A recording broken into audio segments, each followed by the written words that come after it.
Russ, I'll tell you what, man, this conversation today is unbelievable. To have a guy like Daniel Espy back for the third time, who just started in the e-commerce space 3 years ago, to now have a business that is worth almost 8 figures.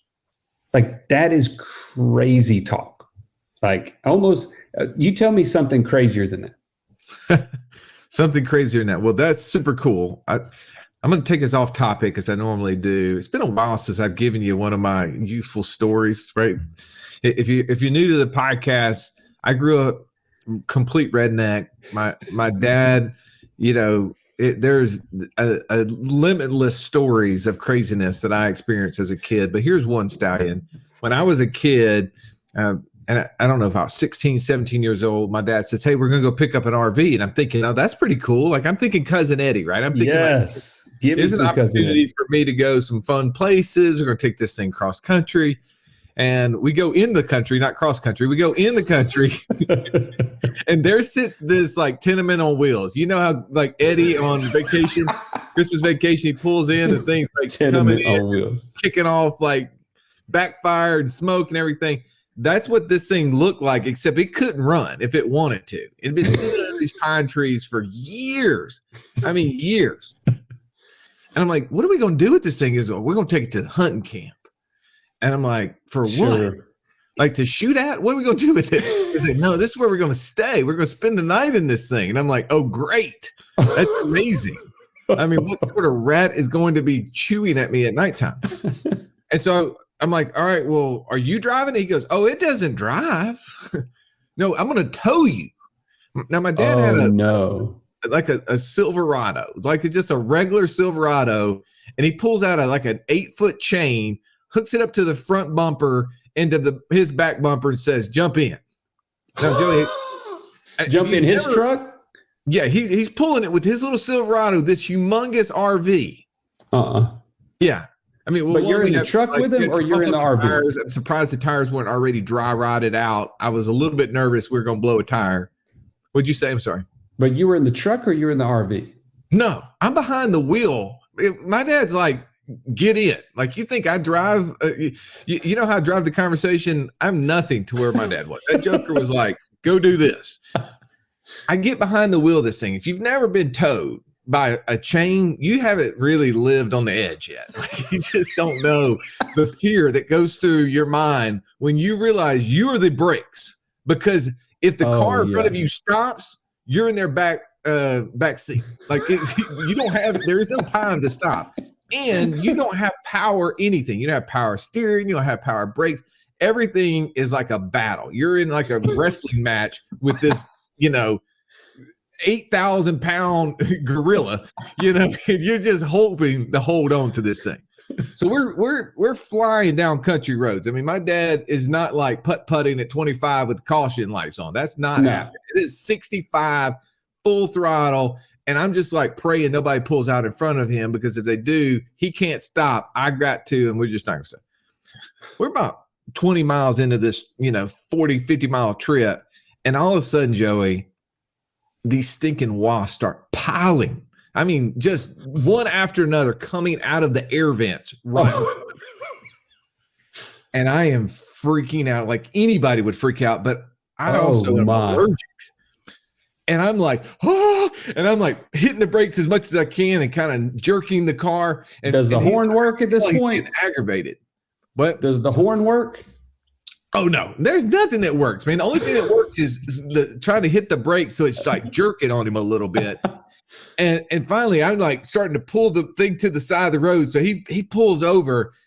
I come flying out of that thing just like Tommy Boy, like you remember they ran out in the middle of the cornfield pretending they had bees. Like, I am just on edge. And my dad's like, what's going on? I'm like, this thing's got wasp in there, man. And he's like, it's no big deal. Like, no big deal. He's smoking, smoking Benson and Hedges menthols in a truck while I'm sitting back there sweating bullets and then about to just go berserk as these things come out. He's like, no problem. I'm like, what? He goes to his toolbox. He opens his toolbox. What do you think he's going to get out of there? I don't know. I don't know, like a wrench or something. Well, most people would have said like some wasp spray or something. Fly Like that. swatter or something. He's going to get a wasp spray out there. This is the solution. He's going to get some wasp spray. Well, he didn't have a can of wasp spray, but any good redneck would have a can of starter fluid. Because, anytime your car might shut off. And this is back in the days where everything had carburetors, right? You lift up the hood, you take the air filter off, spray it in there. That's how you get that thing to start. Oh, you got a can of starter fluid. He's like, here you go. I'm like, what am I going to do with that? He's like, spray it on him. It'll kill him. It's like gasoline. So now, picture me behind the wheel of this 8,000-pound gorilla being towed like I'm literally sitting in his back seat. And I'm shooting wasp with starter fluid. This thing's full of gas fumes. I'm just like high as a kite, like flying, like just like. So yeah, what's crazier than a guy starting a business from scratch and 3 years ago and almost willing to sell it for 8 figures? It's probably a 16-year-old kid behind the wheel with starter fluid trying to kill wasps coming out of the dashboard. Oh my gosh. I got to tell you, I'm going to go ahead and give it to you on this one, Russ. That is crazier. I give it to you 100%. All right, buddy. I know that's not the conversation that we're here for, but if anybody needed a good laugh, hopefully that helped you on the trip. This is going to be a long round table, but it's a good one if you're interested in e-commerce. Otherwise, get to the next episode. We appreciate you. As always, Joey, sit down. Let's move up to the table and belly up.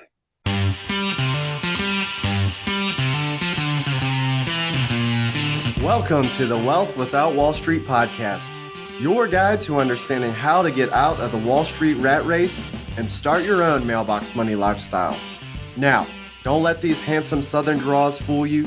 These financial minds are teaching our country to enhance savings, increase cash flow, and create passive income, all without the help of Wall Street. Are you ready to break through? Now here are your hosts, Russ Morgan and Joey Murray.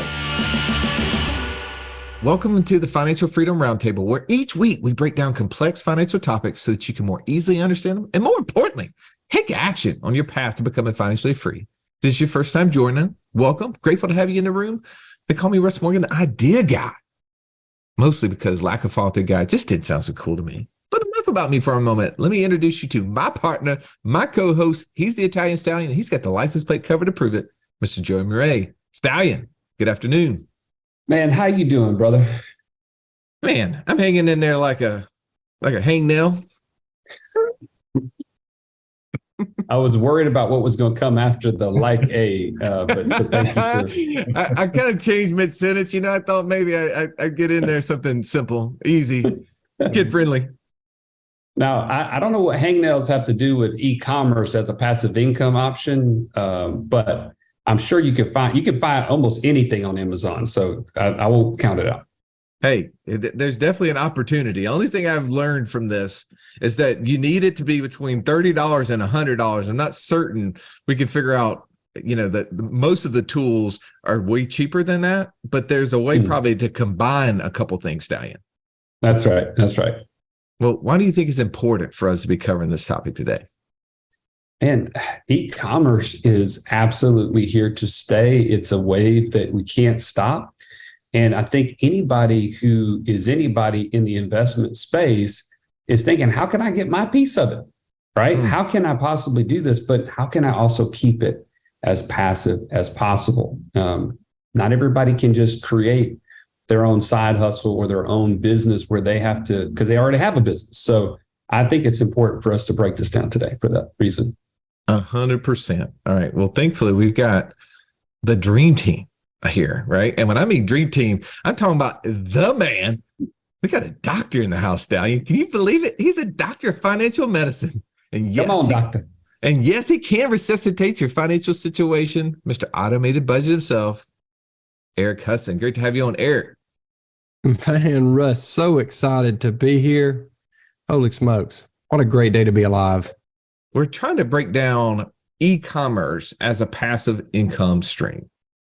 Why is this important? Well, I think like so many of us, we find ourselves to be very adept Amazon experts on the consumer side. Right. Right. Because there's an Amazon box showing up at my house, I'm telling you, about every day. Yep. And so it begs the question, if you're entrepreneurial at all, how can I become part of that? And so many people listen to this podcast right now. They're wanting to get out of that W-2 job. And holy smokes, there is a business out there where the customers are already beating down your door. Man, what a great time to get in on that. Well, and you're in the process of trying to get in on it, right? I mean, aren't you doing some training here? Yeah, I absolutely am. 100%. I'm involved in it, and I become more and more excited about it the more I learn. Right. Well, speaking of learning, we got a special guest today. He's actually a third timer. This is his third time coming on the podcast, Stallion. He's a former full-time pastor, now full-time entrepreneur, part-time pastor, but he's definitely going to be preaching to the choir on why we need to better understand e-commerce space. Move over, Pastor Phil. Yes, Joey, that's another movie reference. Let's bring in Pastor Daniel. Welcome, Daniel Espy. Well, thank you. Thank you for having me. It's good to be here for the third time. Hopefully I can set a record and, be the number one all-time podcast guest just by number of appearances here and into the future. That's what life goals. Didn't know I had it until just now. Hey, the fact that you and I went to the same university, fast friends, and that has nothing to do with you coming back. It's always that you add so much value, including the best backdrop to date. That's right. That's right. It makes this face much easier to look at when you got the waves and the water to look at behind me. Man, if you had shared that backdrop with Joey, if that's the case, that'd be amazing. We'll have to get those tips after the fact. But let's break down e-commerce as a passive income stream. And I want you, as someone who's doing this at a very high level, if you haven't already heard one of the previous two podcasts that Daniel's done, you need to go back and listen to those because he's helped us break down his specific operation, why he got into it, what he's learned around that time. But Daniel, why do you think it's so important for us to be breaking down e-commerce as a passive income stream? It's an awesome opportunity. I mean, the opportunity is there to get away from your job, to work from home. And I say it this way, it's very simple, it's very crass. If you want to be able to do what you want, when you want, and how you want, then you've got to figure out something that provides you that laptop lifestyle opportunity. And I don't know anything better than the laptop lifestyle opportunity than doing e-commerce where you can run everything from your laptop anywhere in the world and check in and then move on. I mean, often because we live near Disney, we go to Disney a lot. Every time we go, we issue the Disney versus Bezos challenge. And the question is, can Walt take out more money from my pocket than Bezos puts into it every single time that we go? And so far, Bezos has won every single time, and we go a lot. Oh my goodness. So you can actually make more money in a day spending, and I know it ain't cheap. Disney. I got four kids when I go to Disney. Oh my goodness, dude, that's mic drop moment right there, Stallion. I don't know what you got behind that, but Challenge accepted. Right. I love it. All right, let's break this down. I want to kind of, for the purpose of keeping this conversation going down the road, let's make it where we break it down in three areas. What do I need to know in order to get into this business? All right. What does it take to run and operate this business? And thirdly, what do I need to do in order to make a profit? How can I, in a sense, go spend money in a day at somewhere as nice as Disney, which is super expensive, and have more money coming in that's going out? That's important to me. So, Stallion, I'm going to let you lob the first question at our special guest here, because I'm going to guess that just between the four of us, he's got the most experience. I think you're right. And, it pains me because my only experience is in the drop shipping world. But I know you've made your mark in the Amazon world. What other sorts of e-commerce businesses exist? Like when you look at the whole gamut that is out there, what are all those areas that people could get involved with? And then why Amazon for you? Well, I mean, you can do your own website, right? You can try to get a product, sell it on your own website. We call that DTC, direct to consumer. You can try that. You're going to pay a lot in Google ads to get that done. You can try eBay. You can try some of the other e-commerce channels like that. But at the end of the day, what I love about Amazon is, one, private label seller. I can create my own products. And it's right there. Amazon gives me brand protection. I can get my product on there. I can craft it the way I want it to be. I have a lot of control over that. But the other thing that I love about Amazon is buyer intent. When people go to Amazon, they are not going to search. They are going to buy. So therefore, when you have high buyer intent and Amazon just feeds the customers right to you, man, there's no better place to be. From your standpoint, like the drop ship world, right? I've been telling Joey forever, 100 unicorns needs to be shot and put out. Just some people would say put out the pasture. I'm like, no, let's put them out of commission 100%. Is it because he's a poor operator? Or is it because drop shipping is not the way to go? Well, I've talked to Joey a little bit about his drop shipping business, and what he's actually doing is the legitimate form of drop shipping, okay? Where there is a product somewhere else that's not Walmart, and someone orders that product and he sends it to them. What you see on most of these YouTube channels is highly against Amazon terms of service. And somebody will charge you $30,000. They said they'll set it all up for you. It'll just be automatic, go on your card. Well, it takes Amazon about 3 or 4 weeks to figure out that you are buying stuff off Walmart and sending it to their customers.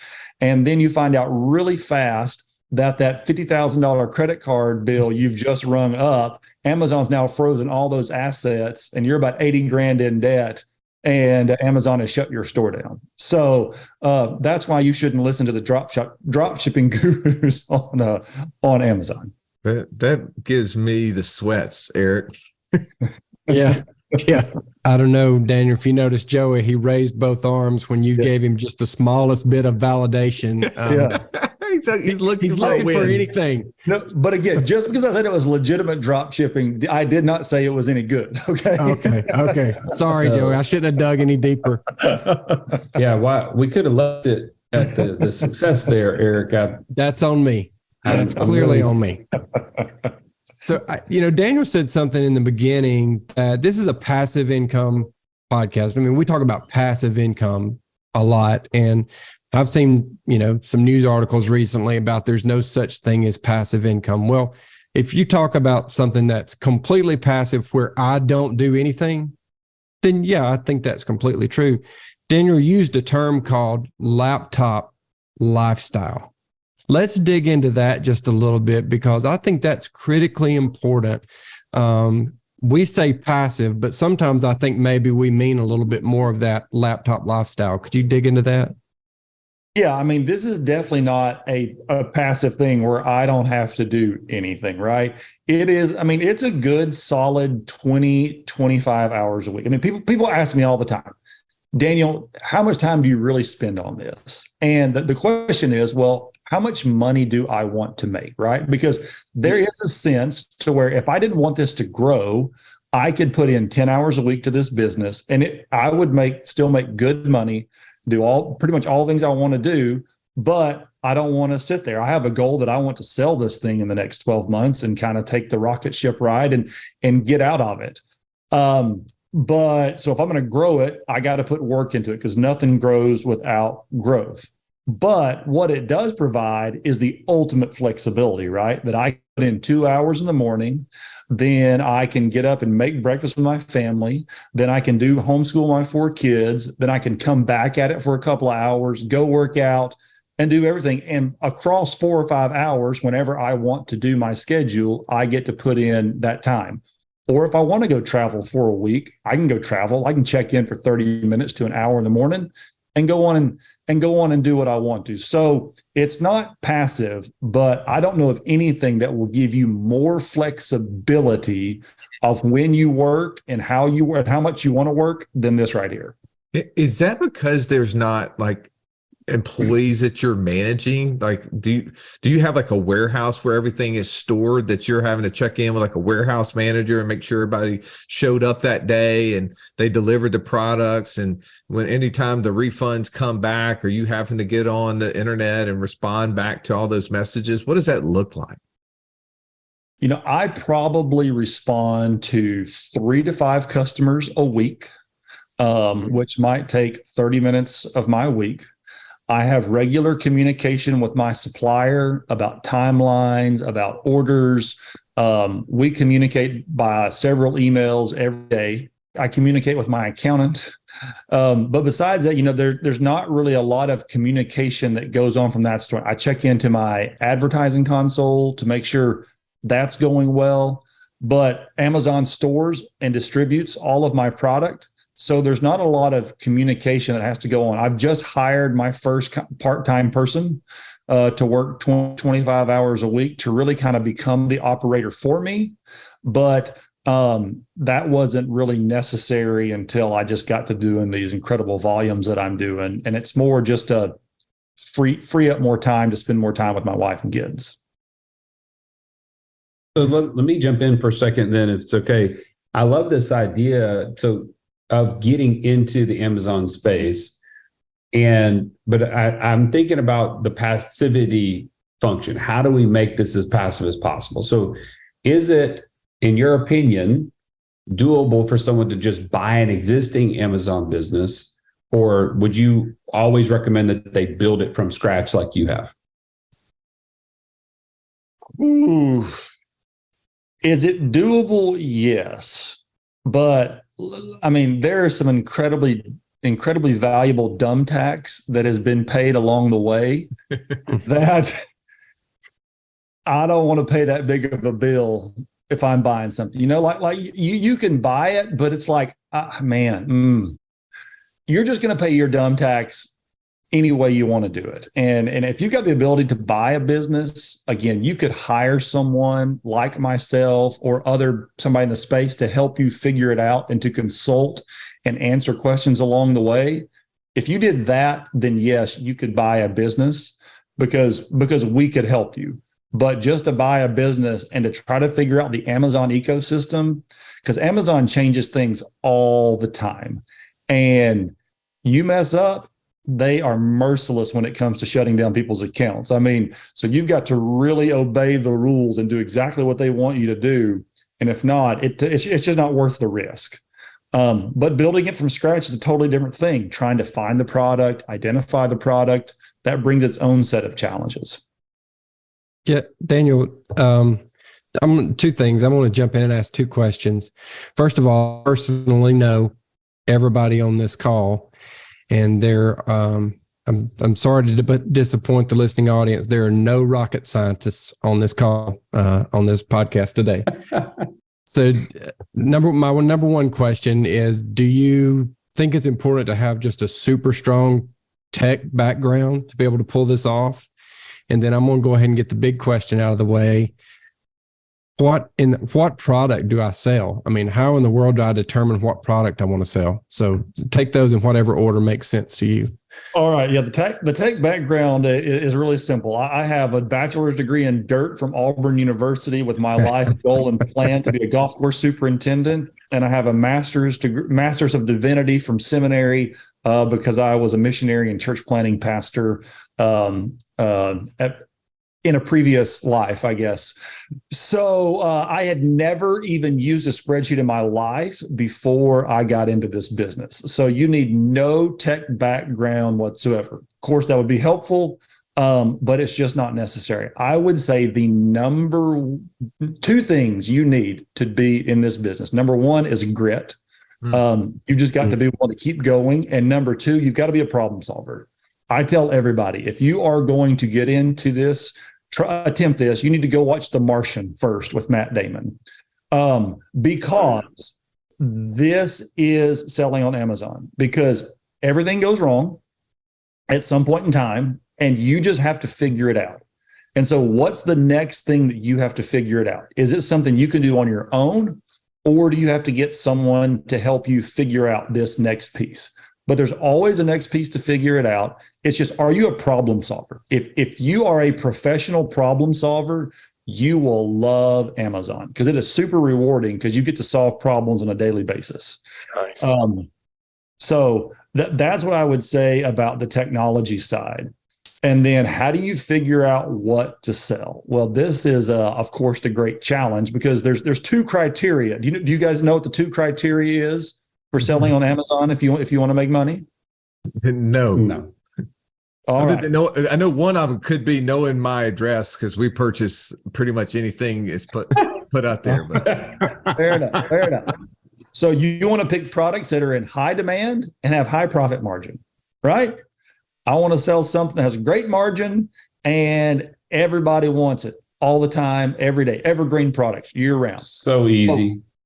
Yeah, I mean, that's where you want to start. But I will tell you, based on the research that my group has done, only about 6% of products on Amazon would meet our criteria for being high demand and high profit. Now, you might be saying to yourself, well, 6%. Well, when you've got almost 1 billion SKUs, that it still means there's a lot of products out there that meet that. But you really got to look to those two things. Stallion, do you know what SKUs stand for? Man, who doesn't? Come on. I mean, everybody knows it's a stock keeping unit, Yeah, exactly. I just wanted to show the expertise that you possess, man. I know that you've been learning something in this 100 unicorn. You didn't learn how to make a profit. That's going to be the third point that you won't be able to chime in on that. So point number one, I think you did. We've hit that pretty good. Is what does it take? We beat that unicorn to death, huh? Yeah. What do I need to know to get into this business? And what you really define there, Daniel, which is really well, is that this is a business. You need to learn how to become an entrepreneur. And there's a lot of great books on what that looks like. The E-Myth, right? The entrepreneur roller coaster. Reed Hastings, the founder of Netflix, has a great saying when he talks about what it's like to be an entrepreneur. He says it's like going off a cliff and trying to build an airplane on the way down. Right.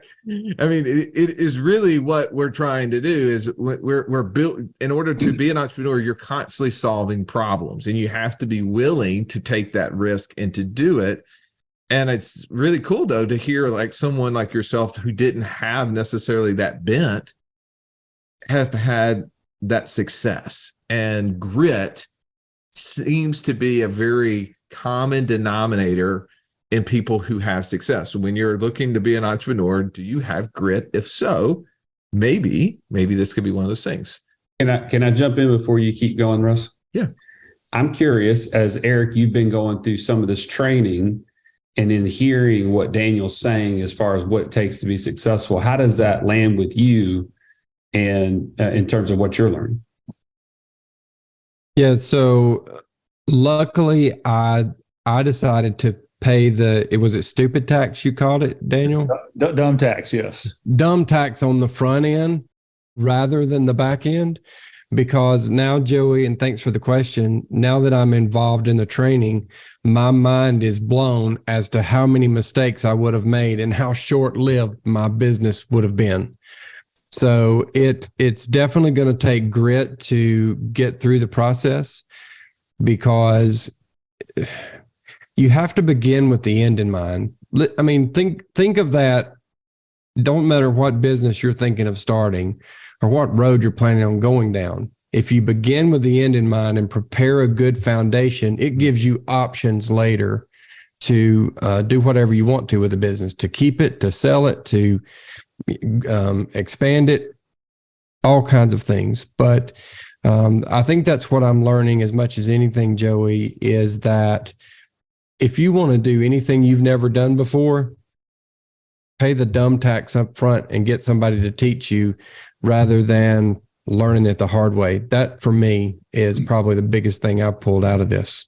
If you've listened to our show for any length of time, you've heard us talk about infinite banking and how we were able to use that concept to create over $50,000 a month in passive income. But it's just not that easy to figure out how does this all connect into my own personal system. Stallion, that's why we created the passive income operating system, bro. It shows you how to turn active income into passive income. It makes all the steps come together. If you would like to get access to it as a podcast listener, we've never given this away in public before. Go to what'swhatwallstreet.com/PIOS. There was nothing worse than walking into class when you're in school and the teacher saying, Pop quiz day. Why? Because you were unprepared. Are you unprepared, though, for financial freedom? Don't be. Find out how close you are by taking our 30-second quiz at wealthwithoutwallstreet.com/quiz. So cool. By the way, Joey, how much money did you spend before you bought the drop shipping company on how to run it? Just ballpark. On actually how to do drop shipping? Yeah, just how to run an e-commerce business in general. Ballpark, like around 0%, 0.0. Okay, good. I just want to, sometimes people are like, man, Joey is a smart fella. He's a valedictorian of his high school class. This guy has built ridiculous amounts of passive income and somehow takes crap off us without even like flinching. But how in the world, if he can't make money in this e-commerce world, I shouldn't try. But I think there was a point in that there's something to be learned before we go out and jump off the cliff. All right, let's get to point number 2. What does it take to run and operate an e-commerce business? Daniel, what would be the first thing that you think of that's needed for someone to run and operate this business? A laptop. Yeah, okay, good. As far as the tools, you have to have a laptop. Does it have to be a Mac? Because if it has to be a Mac, I'm out. I will tell you, as someone who 1 year ago, almost to the day, who made the switch from Windows PC to Mac, yes, it has been life changing. It is just like my conversion to Christianity. The moment I walk into the light, I will never walk back. It's a beautiful thing. So, again, what does it take to run and operate? Gosh, again, I would go back to, grit is going to be that big thing that you've just got to be able to see the critical path and just keep pushing through on and on, just because you've got to know there's going to be a problem. Every mountain you climb, there's going to be another mountain to climb along the way. So you've just got to get going. I mean, from a practical perspective, you're going to have to clear out 15 to 20 hours in your week to be able to put to this. And it does not all the time, right? But it comes in fits and starts where you got to press it hard and then not press it, and then take back. And then you've got to have access to capital. At some point, you got to have capital to be able to do this. That was my next question is like, from an operational standpoint, is it working primarily off of like a line of credit or using your infinite banking system primarily? Like, how does it practically look from a cash flow capital requirement?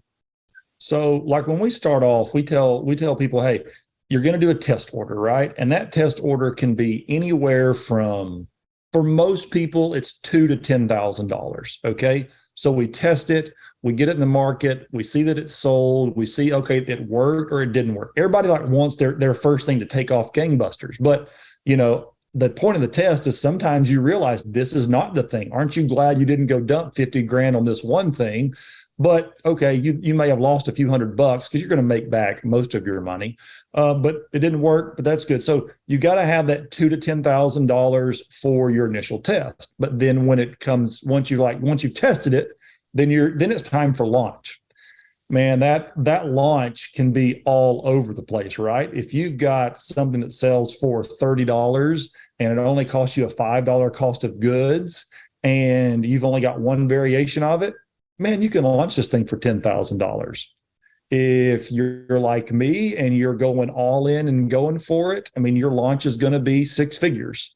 And that's the beautiful thing about e-commerce is that there's an incredibly wide variety, but it can be as expensive as you want to make it. I always say this: you need to have access to $50,000 if you really want to make a solid run at this. And whether you need that up front, no, but can you get access at least to $50,000. Because one more thing I would say, I think the biggest misconception about this business, because it's an inventory-based business, is that people always ask, well, how soon will the money start coming in? And I'm like, well, you're asking the wrong question. Because when you start selling inventory and you haven't have product made, you're placing orders 3 to 4 months in advance, because your factory is going to need 60 to 90 days to make this product. Then it's going to take 30 to 40 days on the water to get it over here. So like for example, it's a 5-month lead time. So when I'm putting out money, I put out money on day one, it's 5 months before it even begins to sell. And it sells in about 2 months. So it's 7 months before I've recovered all of that capital. Wow. So go ahead. So does that mean it's 7 months before you know it's working? No, because you immediately see once it goes on. So, again, Okay. It goes on online. And for me, like it starts to sell, right? So for the average person, when we first do our test, it takes about a month to get all the data. To go, yes, this is a good product we want to pursue, or no, we're not going to pursue this. But as you grow, you're always putting more money toward capital. So right now, I basically, you see the waves behind me, I'm basically standing just in front of the wave, right? And the inventory wave is just always right over top of me. And I'm running, because when you get a product that goes in Amazon system, like it goes, right? Like, I'm going to do I'm going to do close to 8 figures this year. I may hit 8 figures this year in 2023 alone on Amazon. But I'll say this, but in the last 5 months, my sales velocity, my total revenue per month has more than doubled. I'm currently selling more now than I was in Q4. Wow. When you get into the Amazon stream and it likes what you're doing, it is just going to keep pumping your stuff to more and more customers. So if you're doing it to like, I want to replace this income now in my pocket, this is you can strategize it that way, but you can't have maximum growth that way, if that makes sense. Because you're constantly always pumping it right back into more and more inventory. Yeah. So, I mean, you can go. So again, you just think 2 strategies, right? Like if you're like, hey, I need the money, I need to put money in my pocket. We could strategize it in a way to where you could pull off 5 to 10 grand a month to put it in your pocket, but you're going to limit growth for like the big rocket ship ride, right? Like right now, I'm going for the big rocket ship ride. It's all going back into inventory. I'm just expanding. It's growing because I want to get it to where somebody just wants to buy it and take it off my hands. And I take one big check instead of a bunch of small checks along the way. Oh, Daniel, I assume you don't speak Hindi or Mandarin, and you said the stuff was coming across the water. Was there a challenge? Is it a challenge sourcing products, finding the right factory to make your product? I mean, of course, there's always a challenge with finding products, finding good suppliers. I know in our world today, we like to pit ourselves against the Chinese in this big war. I will tell you, man, my suppliers are wonderful. They are outstanding. They have looked out for me. They have been incredible business partners to work with. They speak really proficient English, so I don't have to translate anything or do anything. And even out of India, I mean, so many people out of India speak English, so that it's a pretty easy conversation. Right. So cool. So Russ, can we do a real quick breakdown here? Like one of the key things Daniel just said was about the time frame it takes to start to see if your product has really hit it or not. How would you contrast that to other passive income ideas that we've shared either on the show or personally? Like I'm trying to break that down in my head. I'm sure someone else is listening, thinking the same thing. Yeah, that's what I was thinking. Daniel, you said 10 to 15 hours at a minimum, but now you're spending 20 to 25, which I think, wow. I mean, 2 points of view there. I'm working a full-time job, and depends on what my full-time job looks like. Full-time job for some people is they show up at 8:30 or 9 and they leave at 4 to 5 o'clock. And there's no thought before work, before I get there, and there's no thought after. But that represents probably a fraction of the people listening to this podcast right now. Everyone else, whether it's self-employed or running their own company, they think about business when they wake up, and they're thinking about it when they end the day. And so the thought process of how do I find time to do this really is challenging. And the idea of working 20 to 25 hours in any business, and that's full time, like, okay, great. Show me the pathway there. But the first question is, how do I get that 10 to 15 hours to be able to get to that point so I can quit my existing role? Right. So there's a challenge in my head. But as you compare, Joey, to other things, I mean, in the land flipping world, that's what we've heard so many of our podcast guests, Sid Christensen, Adam Egloff, Don Perez, all of them talking about how many hours they were putting into their businesses. Or, we had Ryan Bly on recently talking about Turo, and I think that's very similar, right? Lot of effort put in on the front end, but 10 to 20 hours seems about right, unless you're buying a franchise. And then you got to show up at the franchise when it opens. You're going to be there all day, and when it closes, a typical business that requires lots of team members. So what I like about this is that there's not really any team members that you're necessarily in charge of right off the gate other than yourself, which for me, that'd be a big challenge. It's always been a big challenge. But I like that part. What do you think, Eric? Is this, obviously you've had a chance to think about this. You've seen lots of other business models. Do you concur with that, or do you have different viewpoint? Yeah, definitely. There's always a ramp up time starting any business, even when we start our IBC policies. In the beginning, it takes some time. You're starting that new business to get that income flowing. To me, this business actually seems like it probably ramps up a little faster than most any business you could start, quite honestly. Yeah. If you get the proper training on the front end, for sure, and you're not, doing a lot of dumb things in the beginning, which is really critical. The right next thing process we have is a process that tries to help people avoid missteps along the way. If you go really far down the wrong road, then you've got to come all the way back sometimes, and that can really take time, money, effort, resources.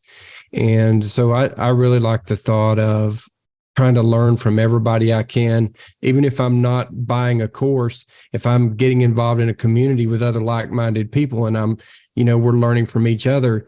I think it's Acts 4:13 where Peter and John are teaching, and the elders are going, wait. These guys, we know them. They're not learned men. How are they doing this? And then it dawns on them. They go, oh, they've been with Jesus.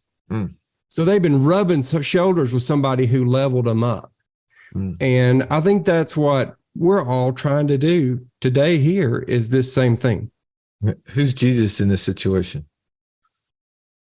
I can't point him out in this group for sure. Okay. All right, cool. I just want to make sure, who's Peter? Okay, let's move on to point number 3, which is, by the way, first point is, what do I need to know to get into this business? What is it? Number 2, what does it take to run an operating business? Let's talk about, how do I scale this thing? How do I make this business profitable, Daniel? Oh, I mean, again, there's so many things that go into this. Again, high demand products, highly profitable products, but you've got to find, I'll say 2 things for people who are thinking about this. One, you've got to find your point of differentiation, right? You've got to be able to look at a product and go, okay, what will people pay more money for? What gives them value, premium value? And if you can do that, you are definitely well on your way to making money in the Amazon space. The other thing is, in looking at Amazon, and you'd have a really hard time doing this on your own. It takes a keen eye to do this, and this comes from experience. is where is the price point to where nobody else is selling on Amazon? Because everybody talks about saturation, right? So if you went and looked at like solar flashlight, I'm just going to make something up on Amazon, right? You would probably go see that they almost all look the same, right? But they're just going to be almost all the same thing. But that is what we would call saturation. But if you see a bunch of different things, then that's competition, and we want competition. Just for example, I was coaching somebody the other day, and we were looking at these products, and it was really funny is that everybody was selling at $50, and a couple of people were selling at $100. We could not find one single person on all of Amazon selling at $75. And it was like, all right, so we're going to go craft a product that gives premium value that sells for $75 because no one is even in this price point. And then we looked at nobody was trying to sell at $125. So what other things of value could we add to make something to sell for $125? So this person's going to launch with a $75 product, $125 product, which people will pay for, but there's now no competition at those price points. I love that. So that's the strategy behind this. And again, the theme that I keep hearing, I don't know about you guys, Russ and Eric, you've mentioned it just recently, is the value of somebody who's been there and done that, right? The value of a coach and paying that dumb tax up front that people think that they're spending. Oh man, I don't know how much coaching costs, or I don't know how much, this course may cost me. Well, I see it as an investment every single time from what you're saying. So talk about for a second, the number, you just mentioned two different price points within the same product line, if you will. Talk about that SKUs process. Like, what are you starting to think in terms of how do I expand the business from maybe this one product that did really well? What kind of leads to more and more after that? Well, yeah. So part of this is when we think brand, and that's what you have to do. Most people go on Amazon and they think product. What product could I sell that's going to make me $1 million? If you're thinking product, you are thinking totally the wrong way on Amazon. You've got to think brand. Of course, there are products in that brand, but let's take Coleman, right? I mean, what all does Coleman sell? They sell tents, they sell sleeping bags, they sell lanterns, they sell coolers, they have everything. So they think brand. So when we try to build things out and encourage students to do this or looking at this, we're going, hey, what all could be put inside of this brand? And you could do it if you were a t-shirt company, right? You could do it pretty easily with different sizes and different color t-shirts. And you can get 50 SKUs just off of that. Or you can get 50 SKUs off of a blue sleeping bag, a green sleeping bag, a white cooler, a red cooler. But you don't think product, think brands. And that's why we always encourage people to launch with at least 5 products within a brand. Because if you can launch 5 products that sell 5 a day of each of those products at $10 profit, you've got $100,000 profit in a year. All right. I want to finish with profit, really detailing out the profit. You gave us a little snippet there. Also, at the beginning, you mentioned, hey, your 12-month goal was to rocket ship this business and sell it, right? I imagine that someone just like me is wondering if this thing is a rocket ship and it's kicking off all this money, and Daniel's making bets with Walt Disney and Bezos every time he goes, on a family trip. Why would he get rid of it? So talk to me a little bit about how do I really make that profit, like dial that in a little tighter, and then the exit. Why the exit? What does that look like? And why should I consider that if I were to start my own business or buy one? All right. This is a big one right here. Because people always ask, how long before I start putting money in my pocket? And I always get this question, why would you sell this thing? And it's because honestly, I'm tired of chasing capital inventory, right? Like where I'm at and what I chose to sell on Amazon, I literally would never run out of things to sell. Like I even have other product lines developed alongside of this. And at some point, you just have to pick a number. You know, I mean, my mentor, who all you guys know, you know, he just said, Daniel, at some point, you've got to pick a number.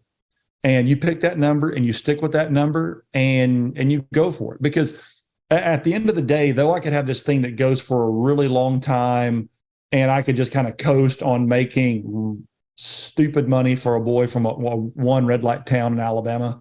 There is something about having the big high 7-figure, low 8-figure check that now allows me just to now I get to go do what I want to. Now I do get to go passive. I get to go purely passive. I get to invest in Mark Livingston's natural gas scrubbers and all of these other things and let Mark Podolsky go out and do a land flipping business for me and just do all these businesses to where I'm just controlling the money on high and where it's going. I'm still making the same money, but now I'm doing it with a big cash pile and I'm not having to chase money anymore. And so that's why I would sell, because now I can go spawn off other businesses. Now, I will say I already have the whole next brand and line coming up behind this. So I'm only selling one to fund all the future ones. But I was wondering, right, Joey? I was wondering, like, you know, as entrepreneurs, you and I are always chasing the next idea. And I was thinking, well, you know, hey, that is amazing that Daniel could start a business, have so much success, and be like, I'm cashing out. I've seen that happen in casinos. You've seen the person roll up to the craps table, put down money, roll for 30 minutes, roll for an hour, cash out, walk out the door, just tickle pink. And then every one of the rest of us suckers are in there just losing whatever that we did win, if we did win from the beginning. But I love it now, too, that you said, wait a second, I do have another eye. So it seems like that entrepreneurial bug is contagious. Well, that 100 unicorns carrot is just too big. Let's be honest. Oh, you think that's his next idea? It's just sitting there on the sidelines, just begging him. Just here's the difference, though. Russ. Once he has this big exit, now he can do that Amazon business because he kind of wants to, and he maybe can spend that 5 or 10 hours that he wants to. Now it's just something to play with. Yeah. And whereas right now he's focusing, he's building something, right? He's got a plan in place. And that's as much important as anything is he's got a plan and he's working his plan. He's got an exit goal. Congratulations, Daniel. Yeah. Good job. What was so how long have you been in the Amazon business? Not that your results are typical. Yeah. I signed up to learn how to do this 3 years ago. Okay. And it's amazing. Yeah. Man, this has been so fun. I know that we've scratched the surface, right? The point of this podcast was to give insight to you on one more idea of ways to build passive income. As a reminder, we're going through this series because on our passive income report in 2022, we reported on 11 different ways that we were attempting to build passive income. I say attempting because we never made any money in the space, but because Joey had a drop shipping company, it was on the list.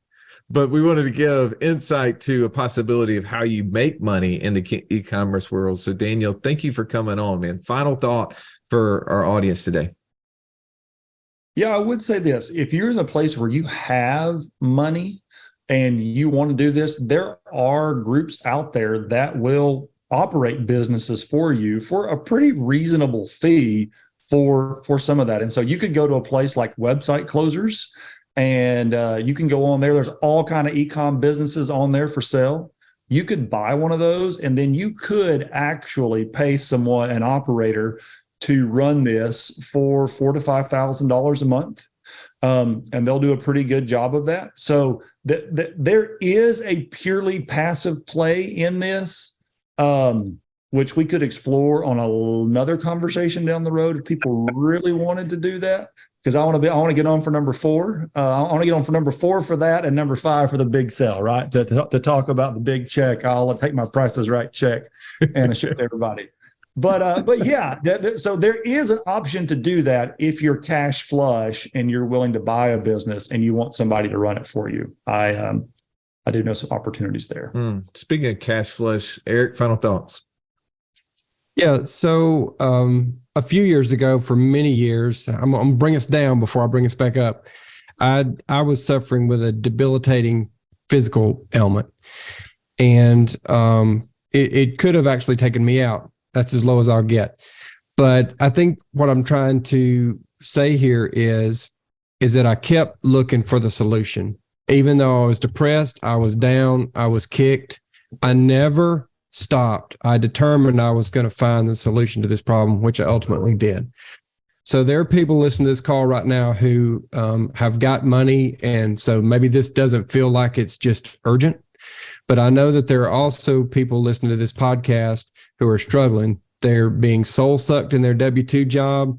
They're not making ends meet. They may have tried a thing or two to create that laptop lifestyle or passive income lifestyle. I would just encourage you, do not stop. Keep searching. There is the solution out there for you. The only time you're going to lose is if you stop. Keep pressing forward and keep searching. Very good. Love that. Stallion, final thought. Man, I'm going to say this has been thrilling and exciting to hear from you, Daniel, yet again, about this vertical and the opportunity that's available to people. But I want to call everybody in to the themes that we heard today. Is you need the right people, you need the right systems and processes, you need the right coaching to make any of these things successful. And just as Eric has alluded to, our right next thing process can help you get super clear.